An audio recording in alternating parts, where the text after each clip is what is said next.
l'Emili Espinosa jo diria que és un detectiu atípic, típic per diferents motius. Primer pel seu origen, valencià que exerceix a Barcelona, a Tarragona en aquest cas concret, originari de la Guàrdia Civil, i que és molt amic dels seus amics però en té pocs, per un caràcter una mica difícil, un home més aviat mal parlat, individualista, però vol la seva feina. Tot i així, té ja 50 anys i no ha passat de sotsinspector, probablement per la mala relació que ha tingut sempre amb els seus superiors. És un home que, a més d'això, té una característica que és que potser li falta una mica de cinisme o de mala llet per homologar-lo als models clàssics, diríem, de la novel·la negra. Però que aquest també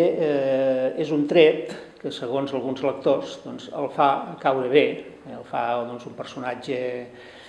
que agrada de llegir les seves històries, i que possiblement això és el que li ha donat una certa continuïtat, perquè quan jo vaig escriure la primera novel·la en què hi sortia ell, de les 4 que tinc publicades fins ara, no tenia cap intenció de donar-li una continuïtat. I la seva família, una mica com el que passa també amb el Brunetti, amb el comissari Brunetti, de la Dona León, té una importància gran a les novel·les. La seva família són la seva dona, que és tortosina, que és una dona que té més sensibilitat que no pas ell de cara al tracte amb les filles, i les dues filles, que actualment ja estan acabant la universitat o ja l'han acabat, i que són dues filles molt particulars, perquè li han sortit molt rebels, li han sortit contestatàries, li han sortit independentistes. Ell no és que estigui en contra de res, però és un home més aviat d'idees moderades o conservadores que no s'implica gaire i, a més, la política li fa molta grima. Però, en canvi, les filles li han sortit molt polítiques, en el sentit aquest d'independentistes, i la filla petita, fins i tot, ocupa i antisistema. Va sortir una mica per, tal com surten, quan fas una primera novel·la d'una temàtica diferent, diguéssim, va sortir casualment, però a poc em va anar agradant. Possiblement té una part important de mi, o sigui, no és que jo ni soc policia ni ganes, però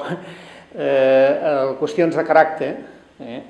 tampoc és que tingui un caràcter com el meu, però m'ha sortit així,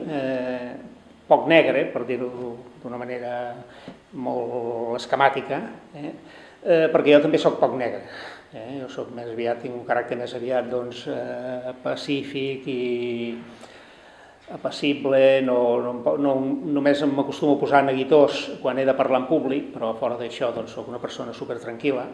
i una mica aquesta manera de ser també la té ell. Una mica potser és perquè jo he començat a escriure novel·la d'aquestes temàtiques ja molt gran, ja pràcticament quasi als 60 anys, per tant, però el que he anat coneguent d'aquest món m'agrada i m'hi sento molt bé, la veritat és aquesta. La novel·la negra, jo de fet també cal dir una cosa, jo no considero que el que jo escric sigui novel·la negra, més aviat diria que s'acosta més a un tipus de novel·la costumista, o si vols, policíaca, però no tan negra, perquè de negres en tenen poc les meves novel·les, sempre passen, evidentment hi ha crims, com és lògic, i hi ha les investigacions, etc., però de negre poc, potser per aquest tret del caràcter que et deia. Però el món de la novel·la negra catalana el veig força bé, el veig amb optimisme, perquè veig que està tenint una expansió després d'uns anys de decadència i veig que estan sortint obres que són equiparables a qualsevol altra literatura de gènere d'arreu del món.